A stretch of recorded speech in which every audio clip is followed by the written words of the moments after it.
In the north of the eastern kingdoms lies a country the dying never reached.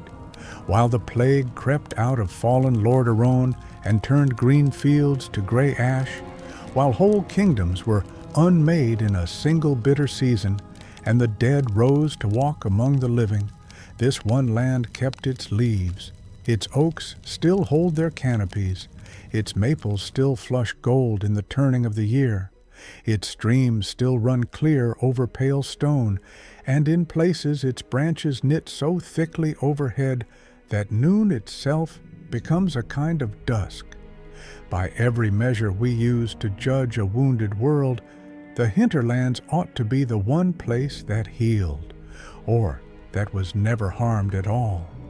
And yet of every land I have walked in a long life of walking, I know of none that has bled longer, or for reasons that fewer of its living inhabitants could now truly name. That is the contradiction I have never been able to set down. The gentlest country in the north is also among the most ceaselessly contested. Its peace is real to the eye and false to the touch. Stand in its forests, and you will hear birdsong and running water. Dig beneath its roots, and you will find the foundations of cities, the ash of altars, the bones of three peoples who each believe with perfect sincerity that this ground was promised to them and stolen by the others. So the question I have carried back from those green hills is a simple one, and I have never found a simple answer for it. Why does the one land the great wars seem to forget refuse, year after year, to rest?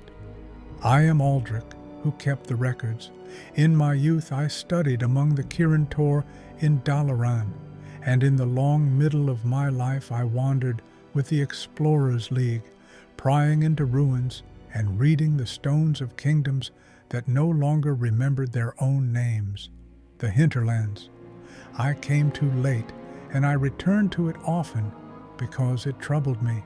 To understand why a peaceful land cannot hold its peace, one must first understand that its peace was always a thing laid over something older, the way a forest floor of soft green moss lies over hard and broken ground.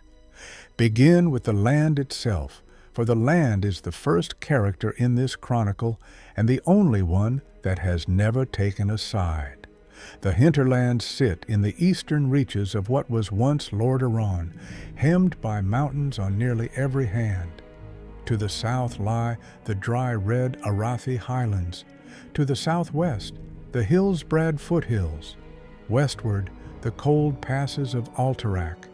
And to the north, close enough that the wind sometimes carries the wrongness of it, the plague lands themselves. That nearness is the first of the country's quiet wonders. A traveler may stand among hinterlands oaks, heavy with life, and know that only a short ride away, the earth is poisoned gray and silent. Why the rot stopped where it stopped, no scholar I ever met could fully explain. The hinterlands simply endured, verdant and apart, a green island in a drowning sea. I will confess that the first time I came up through the southern tunnel from the highlands and the trees closed over the road, I stopped my mount and sat a long while in the hush of it, and thought I had wandered into a country at peace. I had not. I had wandered into a country that had merely learned to be quiet between wars. In the far north of the region stands a thing that ought to have warned me. Saradane, an ancient and colossal tree, one of only 4 such great trees in all the world, each a living door into the emerald dream, and each guarded by the green dragonflight. To look upon Saradane is to understand that the hinterlands are not a backwater at all, but a place where the waking world presses thin against another, older one. In time, even that green sanctity would sour. When the emerald nightmare crept into the dream, the dragon Isandre was among the first of her kind to fall to its corruption, and she came forth from the portal of Seradane to terrorize the very land her flight had been set to protect. Even the guardians here turn, in the end, against what they guard. I have come to think the land itself was trying to teach me something with that. Nothing in the hinterlands stays at peace, not even paradise, not even a dragon dreaming. So much for the country. Now for the long quarrel that fills it, which begins, as the oldest quarrels in this world so often do, with the trolls. Long before any dwarf or elf or human set foot among these hills, the forest trolls were here, and they were not a scattered and savage remnant then, but the heart of an empire. The Amani Empire stretched across much of eastern Lordaeron, and the hinterlands lay near its very center. Here the forest trolls raised great cities of stone, terraced into the hillsides, crowned with altars to gods older and hungrier than anything the younger races would later bring. The ruins still testify to it. Walk the broken tiers of Jintha'Alor, and you are walking the second greatest city the forest trolls ever built, lesser only than distant Zul'Aman itself. That is no small thing to say of a place we now think of as a den of raiders. It was a capital. It was a wonder. It was theirs, and it was old when the human kingdoms were not yet dreamed. What broke the Amani was not the dwarves, and not at first the humans, but ambition rekindled from across the sea. Near 3,000 years before the orcs ever came through the dark portal, the master trolls of the Zandalari came to their forest kin with an offer, aid and unity, and a chance to restore the troll dominion that the world had begun to forget. The forest trolls took it. United and emboldened, they turned upon the high elves who had settled the northern land of Quel'Thalas, and they very nearly drowned them. The Amani host was vast, and the elves alone could not hold against it. It was the bargain struck in that desperation that changed the shape of the world. The elves turned to the young human empire of Erythor, and a hard exchange was made. The secrets of the arcane, which the elves had never before shared with another people, for the strength of human arms.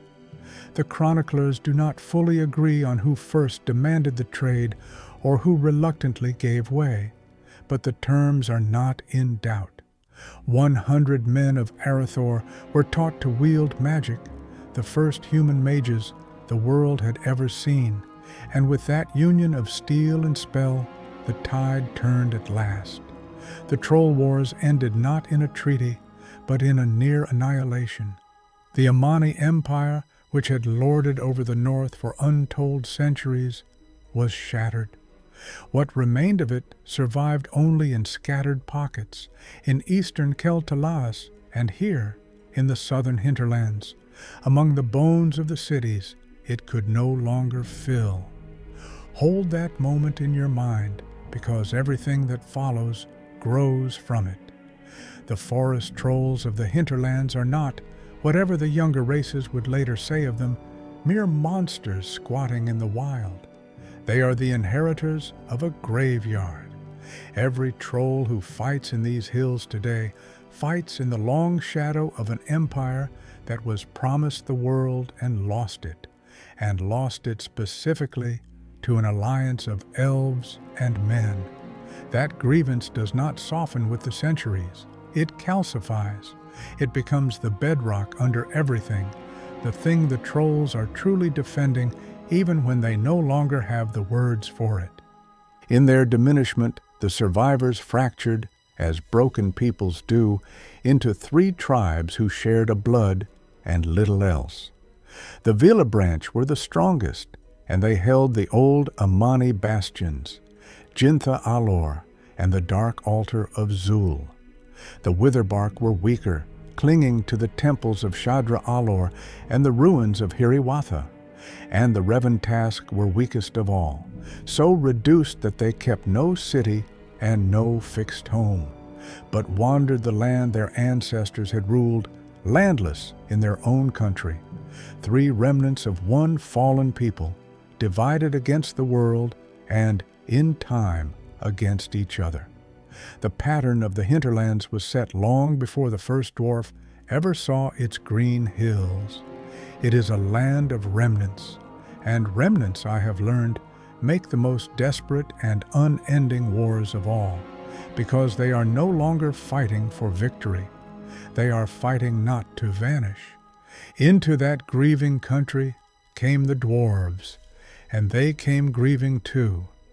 We do not always remember that the Wildhammer arrived in the hinterlands as refugees. We think of them now as they wish to be thought of, wild and free, riders of griffins, keepers of the storm.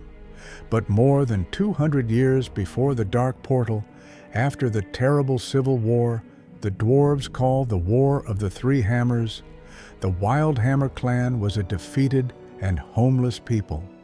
Driven from the halls under the mountain when the Bronzebeards took Iron Forge, they made their home at the great fortress of Jintha'Alor, only to find it ruined from within.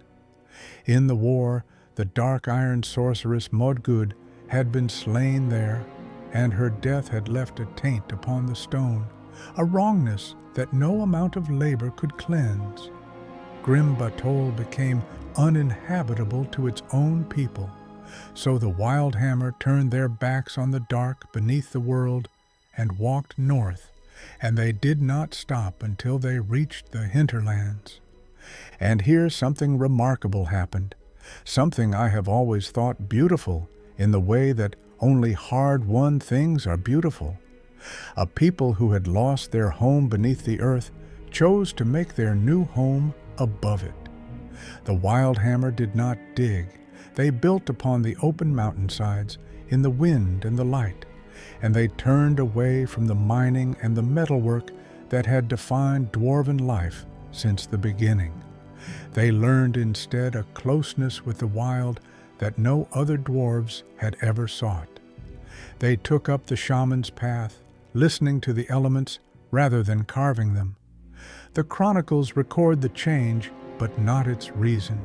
Still, it is hard not to read the loss of Jintha'Alor into that turning, a people betrayed by the dark beneath the mountains, choosing never again to put a roof of stone between themselves and the sky.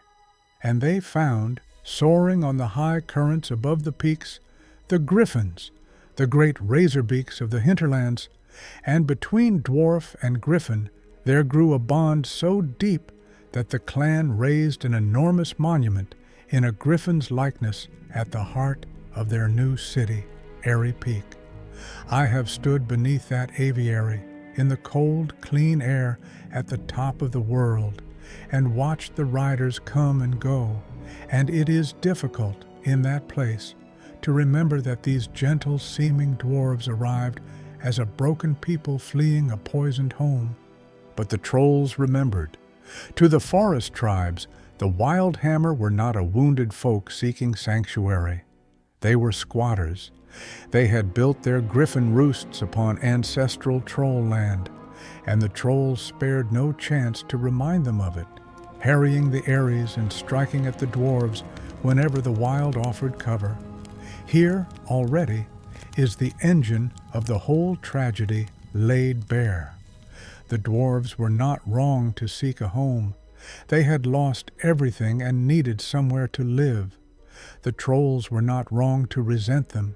This was the heart of their fallen empire, and strangers had moved into the house of the dead.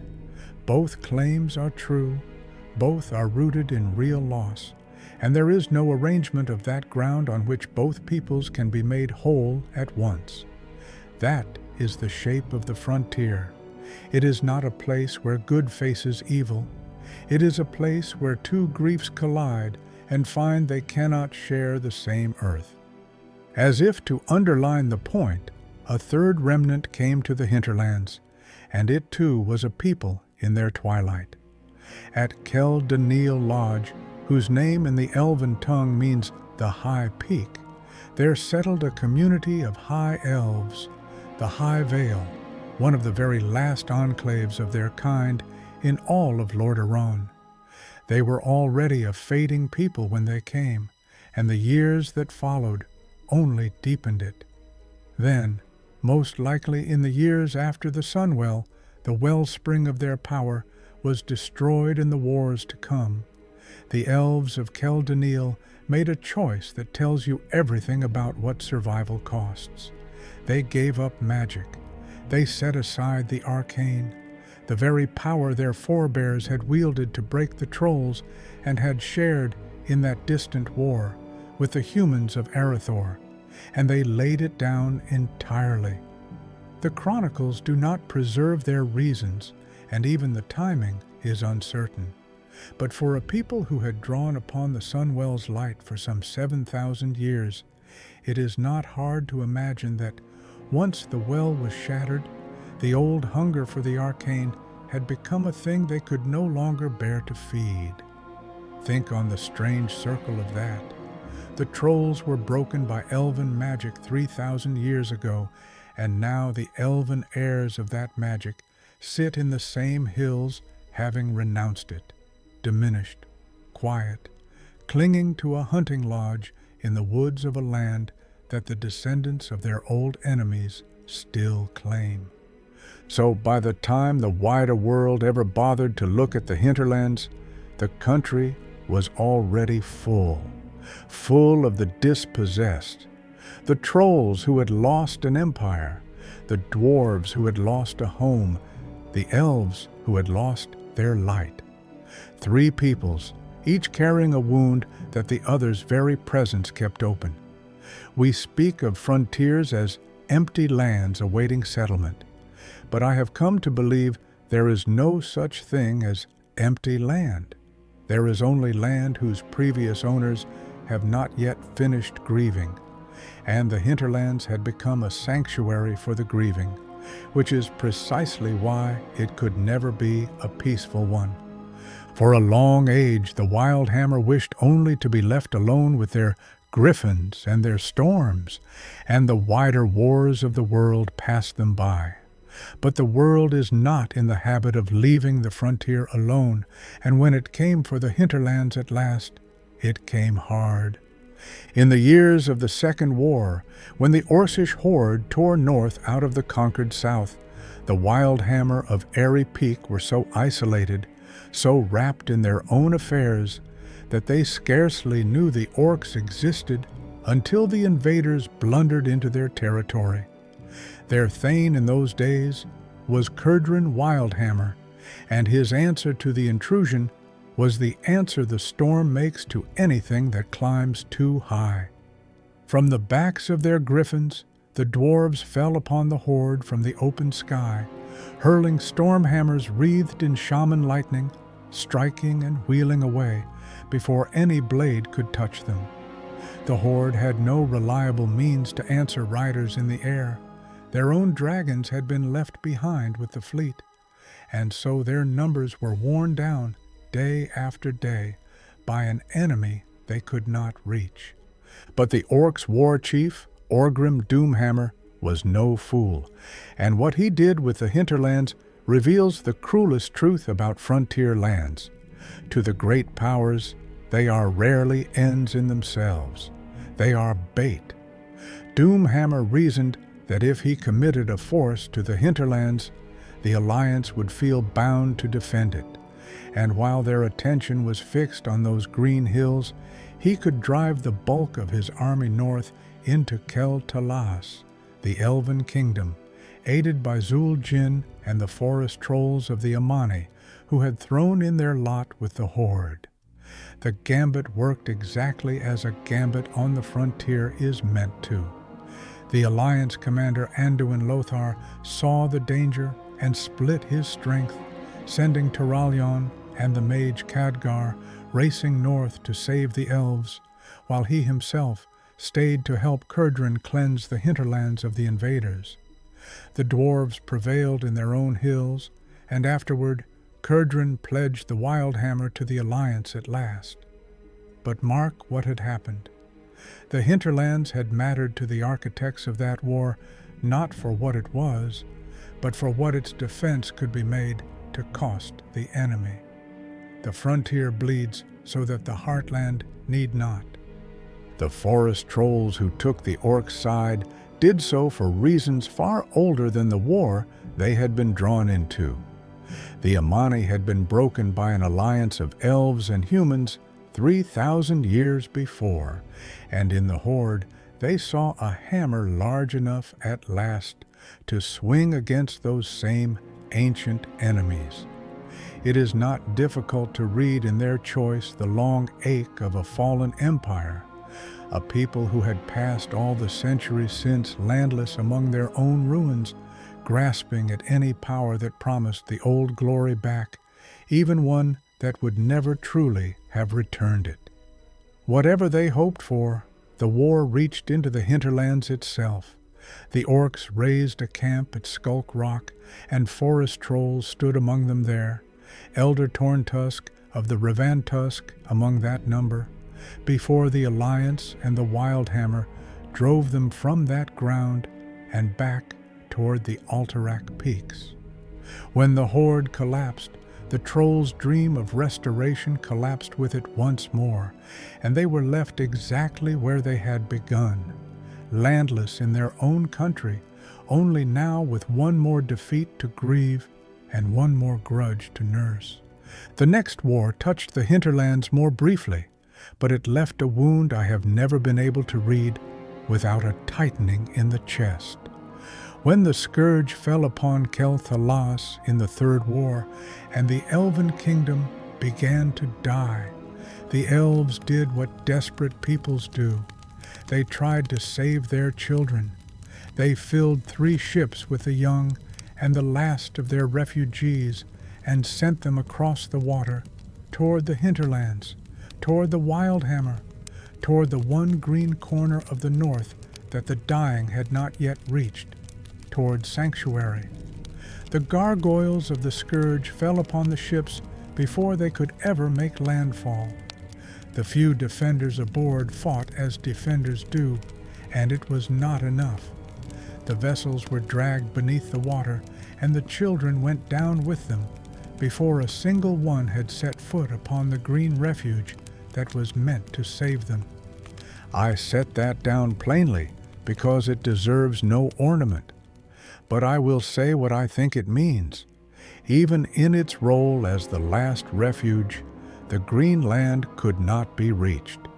The hinterlands had become, in the imagination of the desperate, the place you fled to, and the bitter lesson of those 3 ships is that the frontier is never truly a refuge from history.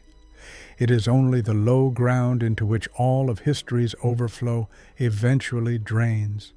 The children were sent toward peace, and they never arrived, because there was no peace there to arrive at. There never had been. And here we come to the truest war of the hinterlands, not the great wars that swept through it and moved on, but the small and endless one that has never moved on at all. For while the orcs and the scourge came and went, the trolls and their neighbors went on grinding against one another in the way that only those who share a border forever can. At the dark heart of it sat the Villabranch and their god.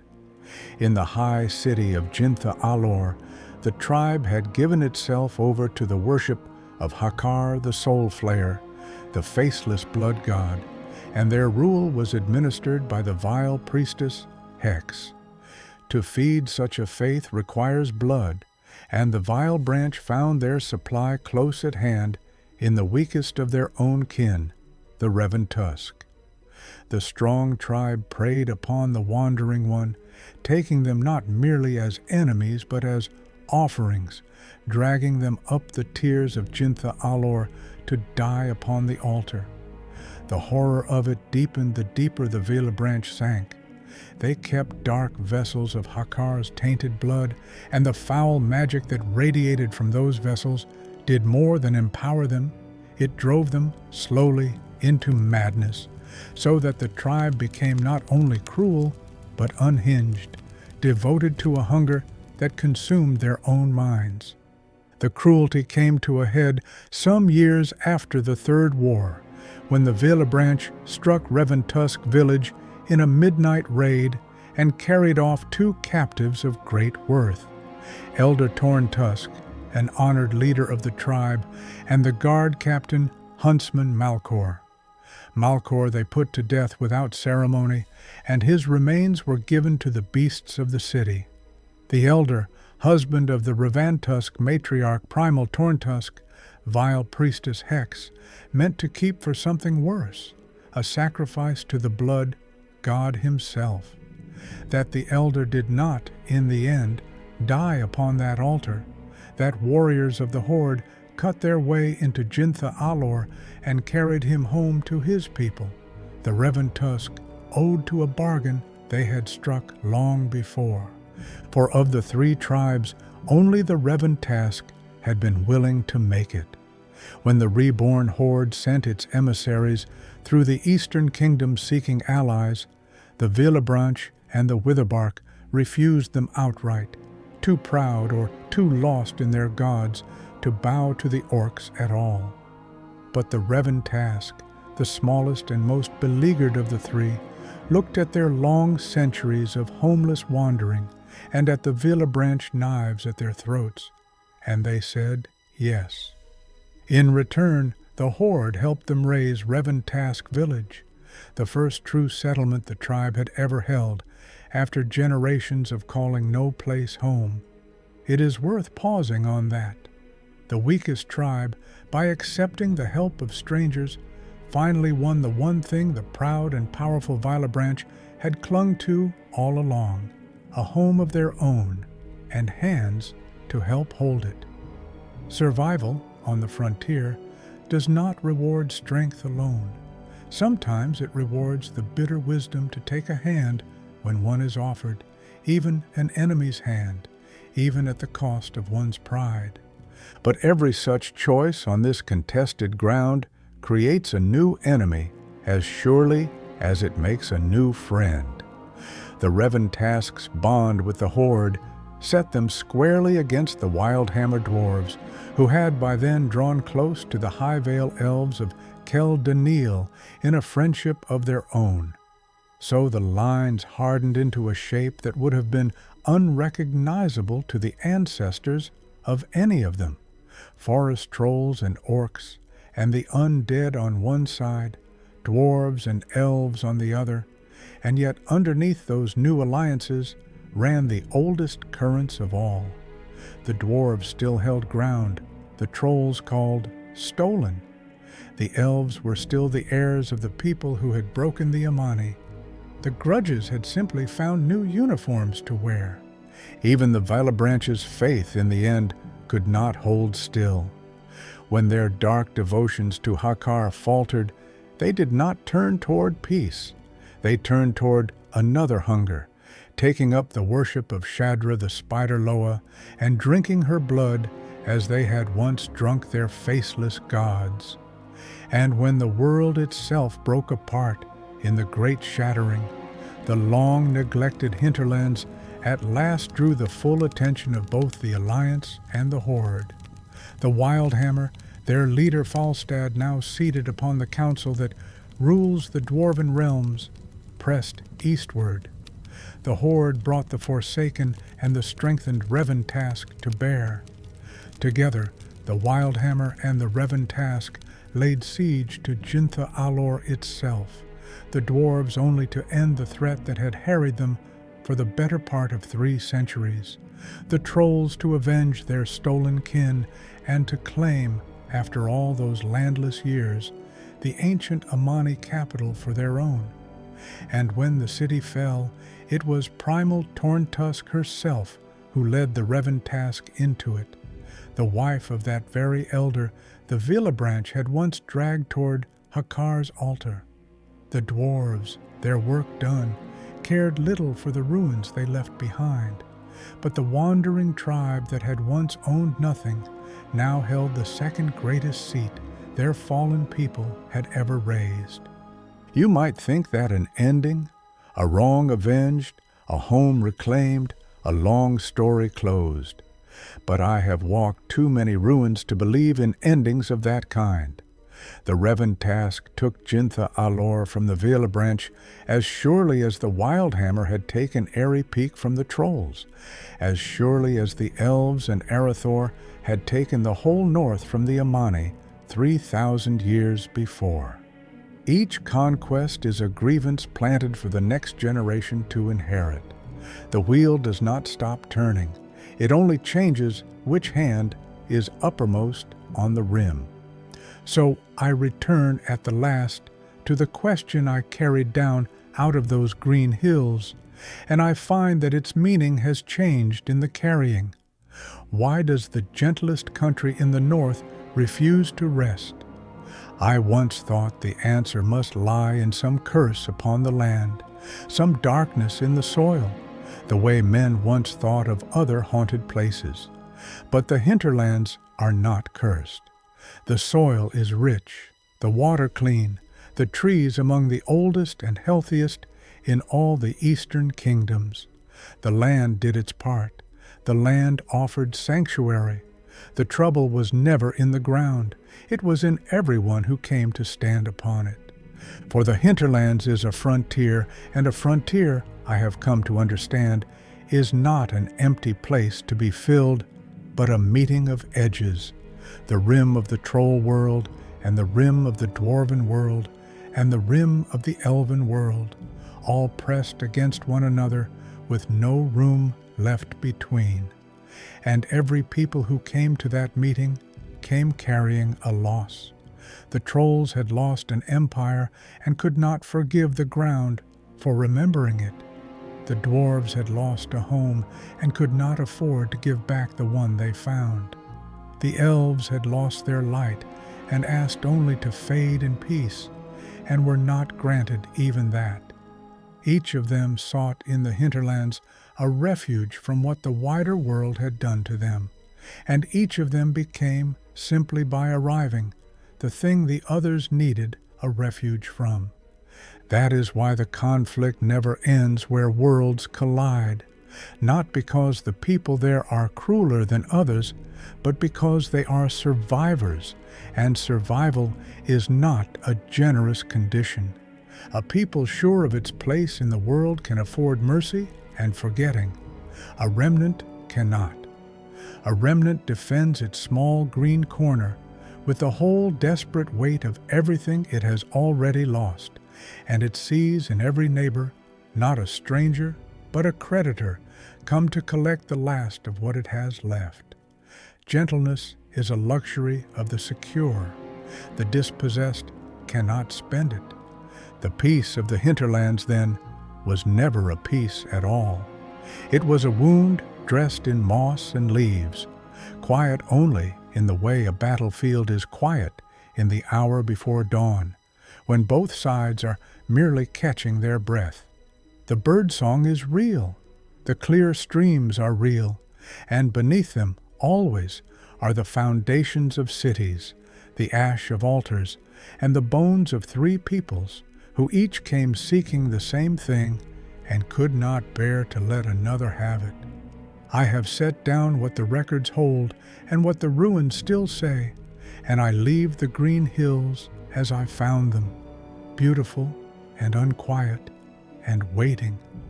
Somewhere above Aerie Peak, the griffins are still wheeling in the high cold air, and somewhere below them, the old grief is still turning in the dark, as it has turned for 3,000 years, patient as the roots of an ancient tree, waiting for the next people who will come to that lovely, terrible country, believing, as all the others did, that here at last they have found a place to be safe. Woo!